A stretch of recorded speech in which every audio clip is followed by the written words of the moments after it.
அனைவருக்கும் வணக்கம். அஸ்ட்ரோ சுப மாரிமுத்து உங்களிடமிருந்து. இந்த வருஷம் புனர்பூச நட்சத்திரத்தில் பிறந்தவர்களுக்கு இந்த வருஷம் சனி பயிற்சி எப்படி என்று பார்ப்போம். புனர்பூச நட்சத்திரத்தில் பிறந்திருக்கிறவங்க ஒரு அற்புதமான நட்சத்திரம், ராமர் பிறந்த நட்சத்திரம். இந்த நட்சத்திரக்காரு குழந்தை தன்மையா முதல் இருப்பாங்க. இந்த புனர்பூச நட்சத்திரத்தினுடைய குணமே என்னன்னு கேட்டீங்கன்னா, முதல் குருவுடைய நட்சத்திரத்துல பிறந்திருப்பாங்க. உங்களுடைய ஜாதகத்தை நீங்க எடுத்து பாருங்க. முதல் குரு திசையில நீங்க பிறந்திருப்பீங்க. தாயுடைய கற்பத்துல சென்றது போக நின்றது இருப்பு எவ்வளவுன்னா 16 வருஷம் குரு திசையில நீங்க பிறந்த நேரம் ஒரு 8 வருஷம் 6 மாசம் 10 நாள், இல்ல ஒரு 3 வருஷம் 3 மாசம் 10 நாள், இல்ல ஒரு 11 வருஷம் 5 மாசம் 3 நாள், இப்படி ஏதாவது ஒரு திசை என்ன நீங்க கணக்கு செஞ்சீங்கனாலும் குரு திசையில தான் நீங்க பிறந்திருப்பீங்க. இந்த குரு திசை உங்களுக்கு ஒரு அற்புதமான திசை. அதனால என்னன்னு கேட்டா, எவ்வளவு பெரிய கொடிய பாவங்கள் செய்திருந்தாலும் புனர்பூச நட்சத்திரத்தில் பிறந்தால் அந்த தோஷம் எல்லாமே நிவர்த்தியாகி உங்க வாழ்க்கையில நினைச்சதை சாதிக்க பிறந்த நட்சத்திரம் புனர்பூச நட்சத்திரம். ராமருக்கு புனர்பூச நட்சத்திரம் எத்தனையோ சோதனைகள் எல்லாம் வந்துச்சு, அத்தனையும் சாதனையா மாத்தினாரு. அந்த நட்சத்திரத்துல யாரு பிறந்தாலும் வாழ்க்கையில மிகப்பெரிய ஒரு பொக்கிஷத்தை நீங்க அடைய முடியும். அப்போ புனர்பூச நட்சத்திரத்துல பிறந்திருக்கிறவங்க ஒரு குணாதிசை என்னன்னா, அவங்க கிட்ட குழந்தை மாதிரி நீங்க பழகினீங்கன்னா எல்லா விஷயத்தையும் நீங்க அவங்க கிட்ட இருந்து வாங்கிக்கலாம். அவங்க கண்ணீர் விடாத நாளே இல்லை. ஏன்னு கேட்டா, புனர்பூச நட்சத்திரத்துக்காரர்களுக்கு குழந்தைனாலும் அழுகும். அந்த புனர்பூசத்துல ராமர் பிறந்ததுனால அது நீர் ராசியாகவும் வரும். மிதன ராசிக்காரர்களுக்கும் புனர்பூசம் வரும், கடக ராசிக்காரர்களுக்கு புனர்பூசம். அப்போ இந்த ராசியில இந்த நட்சத்திரத்துல பிறந்துக்கிறவங்களுக்கு குழந்தை மாதிரி எல்லாமே ஒரு பிடிவாதமா இருப்பாங்க. ஆனா நினைச்சதை சாதிச்சிருவாங்க. என்ன நினைக்கிறாங்களோ மனசுக்குள்ள நம்ம எண்ணத்தை தான் நம்ம பேசினாலும் அவங்க ஒண்ணு முடிவு பண்ணி வச்சு அதன் வழியில தான் போவாங்களே ஒழிஞ்சு மற்ற வழியில அவங்க வரவே மாட்டாங்க. நாம எவ்வளவு நேரம் பேசினாலும் நம்ம பேசுறது பேஸ்ட் தான். ஏன்னா அந்த நட்சத்திரத்துக்கு அந்த எளியமான ஒரு கவனம் இருக்கு. அவங்களுக்கு உன்னை சொன்னா ஒரு விஷயத்தை கொடுத்தா குணமா சொன்னா அப்படியே பிடிச்சுக்குவாங்க. இந்த நட்சத்திரத்துல பிறக்கிறதே ஒரு பெரிய புண்ணியம் தான். 27 நட்சத்திரத்துல ஒரு குருவுடைய நட்சத்திரத்துல பிறக்கிறதுக்கு 1 கோடி புண்ணியம் செய்தால் மட்டுமே அந்த நட்சத்திரத்துல நம்ம பிறக்க முடியும். அதனாலதான் கோடிக்கணக்கான நட்சத்திரத்துல புனர்பூச நட்சத்திரம் மட்டும் தேவதையா இருக்கக்கூடிய ராமருடைய நட்சத்திரமா வந்ததுனால இந்த உலகத்துக்கு நம்மளால ஒரு நல்லது நடக்கணும்னு சொல்லி பெரும்பாலும் சர்வீஸ் பண்ணக்கூடியவங்க அத்தனை பேருமே புனர்பூச நட்சத்திரம் தான் இருப்பாங்க. நிறைய பேருக்கு எக்ஸ்பிளைன் பண்றது பாத்தீங்கன்னா புனர்பூச நட்சத்திரமா தான் இருப்பாங்க. அவங்க தன்னை அழகுபடுத்தி தனக்காகவே வாழும்னு நினைக்காம மற்றவங்களை அழகுபடுத்தி மற்றவங்களுக்காகவே வாழக்கூடிய நட்சத்திரம் புனர்பூச நட்சத்திரம். இந்த புனர்பூச நட்சத்திரக்காரர்களுக்கு யதார்த்த குணம் இருக்கும். முதல்ல எல்லா விஷயத்தையும் உள்வாங்கிக்குவாங்க. அதுக்கப்புறம் அவங்க கொடுக்குற பாயிண்ட் இருக்குது பாருங்க, நெஞ்சிலேயே குத்துற மாதிரி இருக்கும். ஆனா தாங்கிட்டீங்கன்னா பின்னாடி அவங்களால ஒரு நல்ல பலன் கிடைக்கும். இதெல்லாம் நீங்க உங்க வாழ்க்கையில நீங்க செக் பண்ணி பாருங்க. புனர்பூச நட்சத்திரக்கார ஒவ்வொருத்தர் கேட்டு பாருங்க. கணக்கு, கணிதம், பேனா எல்லாம் முறையா படிச்சு வந்தவங்களா இருப்பாங்க. எந்த விஷயம் வந்தாலும் முறையா படிப்பாங்க. தமிழ் ஆசிரியரா இருப்பாங்க, சொற்பொழிவு ஆற்றக்கூடியவங்களா இருப்பாங்க, நிறைய பேருக்கு ஆசீர்வாதம் பண்ணக்கூடியவங்களா இருப்பாங்க, குரு மாதிரி ஆதிக்கம் செய்வாங்க, யாகங்கள் நடத்துவாங்க, பெரிய பெரிய மகிழ்ச்சியா வாழணும்னு நினைப்பாங்க, மற்றவங்களை சிரிக்க வைக்கிறதும் சிந்திக்க வைக்கிறதும் எல்லாமே இந்த புனர்பூச நட்சத்திரம் தான். இதெல்லாம் உங்களுக்கு கேட்கறதுக்கு எவ்வளவு ஒரு அற்புதமான ஒரு விஷயமா இருக்குதுன்னு நீங்களே பாருங்க. இந்த நட்சத்திரம் எல்லாம் கொடுப்பன வேணும்னு வைங்களேன், சாதாரண விஷயம் இல்லை.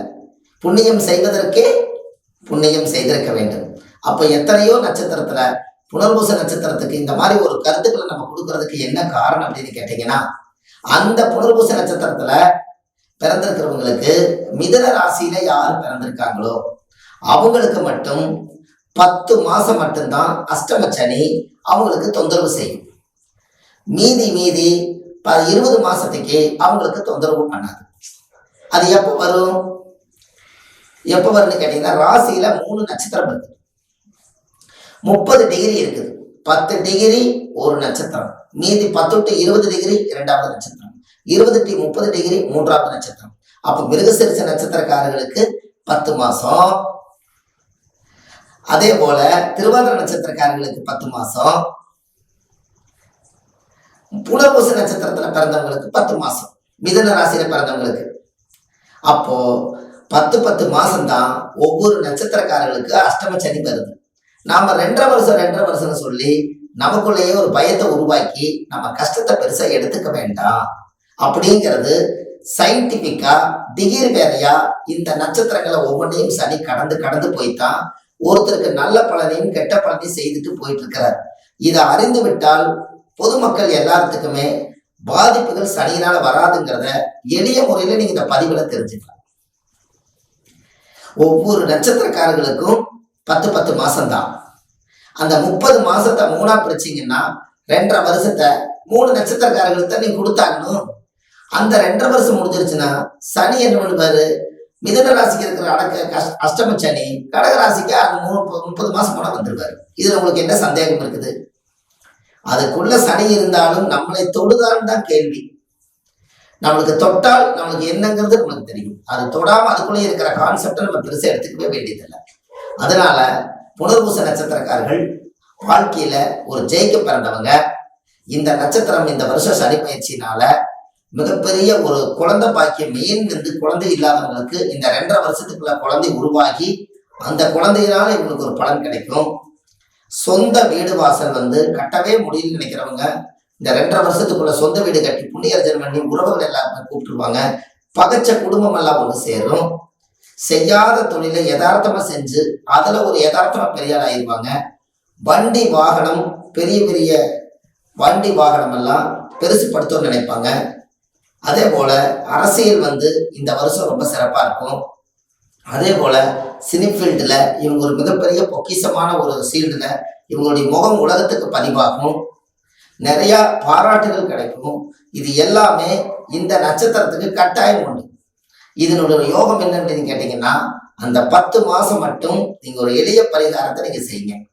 அது மூலியமா நீங்க பலன் எடுத்துருப்பீங்க. புனர்பூச நட்சத்திரக்கார் தனுஷ்கோடி போய் கடல் மணல் எடுத்துட்டு வீட்டுல வச்சு சாமி கும்பிடுங்க. அது மேல அதாவது புனர்பூச நட்சத்திரம் ராமர், சீதை, லட்சுமணர், அனுமாருடைய படத்தை கடல் மணல் மேல வச்சு நீங்க டெய்லி நைவேத்தியம் பண்ணி சாமி கும்பிட்டு வாங்க. புனர்பூச நட்சத்திரக்காரர்களுக்கு எந்த தோஷமும் வராது. அவர் அந்த மண்ணுல பாதம் பட்டதுனால அந்த ராமர் பாதத்துல இருக்கிற மணல் எடுத்து கொண்டு நீங்க வாழும் வீட்டுல புனர்பூச நட்சத்திரக்காரர் வச்சால் கட்டாயம் உங்களுடைய வாழ்க்கை சுபிச்சுப்பார். அதே போல வீட்டுல ராமர், சீதை, அனுமார், லட்சுமணர் எல்லாரும் சேர்ந்து ஒன்றாக இருப்பது போல ஒரு படத்தை வச்சு அந்த நட்சத்திரக்காரர் மட்டும் வீட்டை வச்சு பூஜை பண்ணா எந்த தப்பும் வராது. மற்றவங்க வச்சிருந்தா மட்டும்தான் ராமர் வடதேசம் போயிட்டாரு, சீதை பிரிஞ்சுட்டாருங்கிற ஒரு கேள்வி பிறக்கணும். அதே நட்சத்திரக்காரர் அவரவே ஒதுக்கி வச்சுட்டா அது எப்படி வேலை செய்யாம இருக்கும். அதனால நட்சத்திரத்துக்காரு கண்டிப்பா அந்த படத்தை வச்சிருக்கிறது, செல்போன்ல வச்சிருக்கிறது, டிவியில லோகோ வச்சிருக்கிறதும் ரொம்ப நல்லது. எல்லாமே ஒரு பெரிய ஒரு அற்புதமான ஒரு விஷயம். அப்ப இந்த புனர்பூச நட்சத்திரத்துல பிறந்துக்கிறவங்களுக்கு இவ்வளவு பெரிய விஷயங்கள் அதுல புதைச்சிருக்கு. நீங்க கண்டிப்பா அந்த வேலையை நீங்க கட்டாயம் செய்யும். அதே போல புனர்பூச நட்சத்திரக்கார வீட்டுல குரு திசையா இருக்கிறதுனால கொண்டைக்கடையில குழம்பு வச்சு வியாழக்கிழமை அன்னைக்கு காலையில 6 to 7 குரு ஓரை வரும் காலத்துல நீங்க கொண்டுட்டு போய் தட்சிணாமூர்த்தி கோயில வச்சு ஒரு 16 பேர்த்துக்கு சாப்பாடும் கொண்டைக்கடலை குழம்பும் வச்சு அன்னதானம் பண்ணிட்டு வாங்க. உங்க வாழ்க்கை இன்னும் தரித்திரம் இல்லாமல் உங்க வாழ்க்கை சுபிட்சமா இருக்கும். அதே போல புனர்பூச நட்சத்திரத்துல யாராவது பிறந்திருந்தீங்க அப்படின்னா ஒரு தங்க நாணயம் மஞ்சள் துணியில முடிஞ்சு உங்களுடைய உடம்புல ஒரு நாள் தலைமைக்கடியில வச்சு படுத்து உங்க பெட்ரூம்ல கொண்டு போய் பூஜை ரூம்ல கொண்டு போய் வச்சு இதுல இருந்து எங்களுக்கு வளர்ச்சி ஆகும்னு நினைச்சீங்கன்னா குருவுடைய நிறம் மஞ்சள், குருவுடைய உலோகம் தங்கம், தங்கம் தங்குவது தங்கம், அதனால தங்கம்னு பேர் வந்தது. எல்லா கசடுகளையும் மலையிலிருந்து அதுல இருந்து எல்லாம் பிரிச்சு ரகமா பிரிச்சு எல்லாத்தையும் உருக்கி எல்லாம் தேவையில்லாதெல்லாம் மேல வந்துடும்.